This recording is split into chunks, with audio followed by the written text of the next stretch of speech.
Hello and welcome to yet another tutorial by Davies Media Design. My name is Michael Davies, and in today's tutorial I'll be showing you how to transform selections and paths using GIMP. I'll be using GIMP version 2.10.20, which is the latest version of GIMP at the time of this tutorial.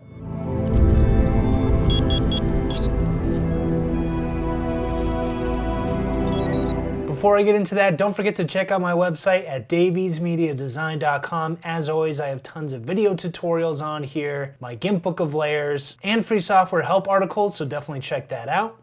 You can enroll in my GIMP 2.10 Masterclass from beginner to pro photo editing on Udemy. You can enroll in any of my Skillshare classes by visiting gimpschool.com, and you can get more with a premium membership to Davies Media Design. I'll include a link to this as well as all the relevant links from this tutorial in the description of the video.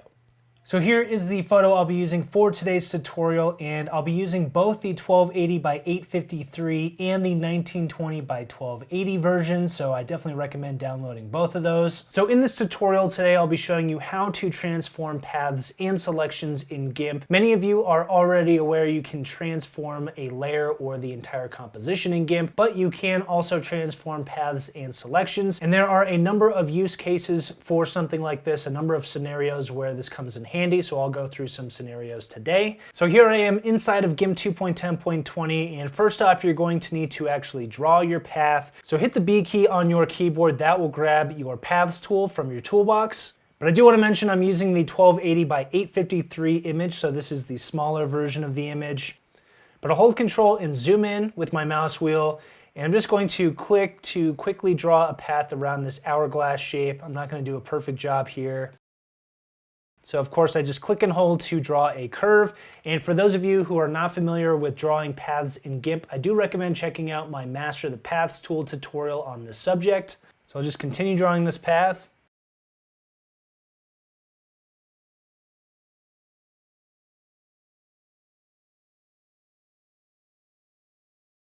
And I'll hold Control and create a union between the first path and the last path I drew.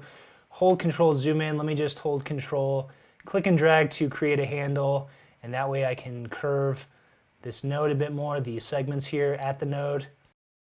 Hold Control, zoom out with my mouse wheel. So again, not a perfect shape that I drew here around our object. So let's say now that we've drawn our path inside of the smaller image, we've actually decided we want this path to be drawn around the object in the larger image. So what we need to do is copy the path here from this composition and bring it over into the larger composition and then scale it up. So what I'll do is I'll navigate from my Layers panel over to my Paths tab. So here you'll see our path, and I can double click on this and rename this Hourglass. Hit the Enter key. Then I'm going to right click on here and go to Copy Path. And I'll come over here to our larger composition, and we're still in the Paths tab, so I'll right click and go to Paste Path.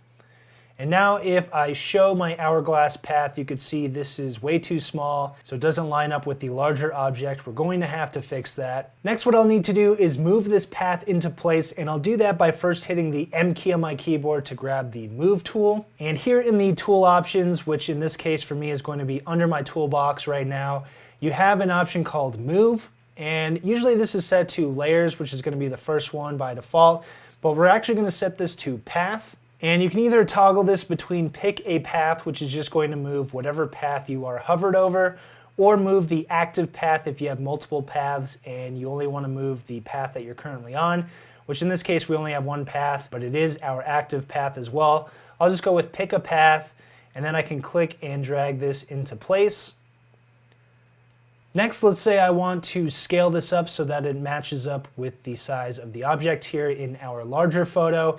So to do that, I'll hit Shift S on my keyboard, but right now my Scale Tools Transform mode is set to Layer. So what I'll have to do is come over here and change it to Path, and then I'll come over here and click on the path. And now we can scale this, so I'm just going to click and drag this. If I hold Control, it'll drag from the center. And if I hold the Shift key, it'll maintain the original aspect ratio. So this isn't totally aligned right now, so what I'll do is just use these 4 boxes in the center to move this over, like so.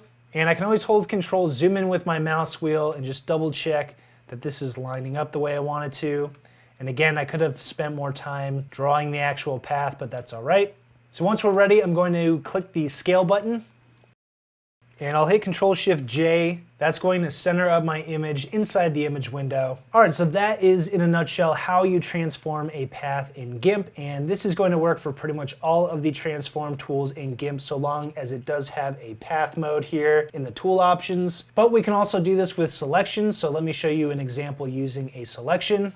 So we have our path drawn here. If I come over to my Paths tab and convert this path to a selection by hitting Path to Selection, now you see we have a selection around our object here, so I'll hit the M key.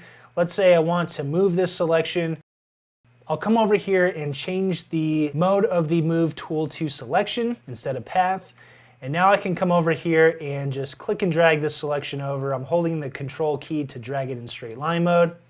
So the reason this is useful right now is, let's say I want to fill this in with a color, but then have the original hourglass object obstructing that color so it looks like the color is behind the object. This allows me to move the selection over without having to move the original path. So let me come over here to my layers panel. If I come over and click to create a new layer, I've already got this named hourglass shape, which I want to keep this named as, and I'll fill it with transparency and click OK. Now let's say I want to fill this in, so I'll come over here and let's just go with the blue color. And I'll click and drag my blue color over into my selection area there. So there is our blue color. I'll hit Control-Shift-A to deselect that. Now once again, let's say I want to erase the original shape from it. I'll come back over to the Paths tab and just click to convert that back to a selection. And then if I hit the Delete key, now it looks like that color object is behind the main object. So let me also demonstrate another example using a different transform tool. So I'll come over here and let's just click and hold and come over here to the shear tool, which is another transform tool. I'll change the mode to selection again. And I'm just going to use this selection that we already have active here. Let me come over to my layers and create a new layer. And we'll name this hourglass shape skewed. Hit the enter key. So now what I'll do is just click on the selection, and you'll see this will skew the selection area, like so, and I'll click shear. Hit the M key on my keyboard, and we still have the move tool set to the selection mode. So I'm just going to click and drag this over here so it almost looks like some kind of shadow or something. Obviously it's a bit more abstract than that. But now let's say we want to fill that in with the color, so we'll change the color here to red. This is just an arbitrary red I'm going with, and I'll click and drag this inside of the selection area. And once again, since we still have our original path here, I can convert that to a selection and delete this area. So I'll come over here to the Paths tab, click to convert the path to a selection area, hit the delete key, and that will delete everything in front of this shape. So I'll hit Control-Shift-A to deselect that. The last thing I'll mention is that it is a good idea to go back to these tools that you've used and reset them back to the default modes.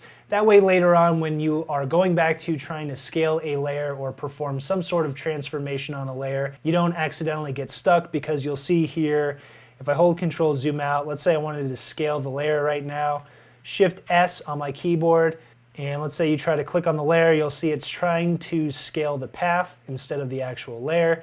That can be confusing, especially if you don't have any paths in your composition. So let me come over here, delete that path. Now let's say you're trying to scale the layer, and you go to your layers panel, you come over, click on that layer, try to scale it.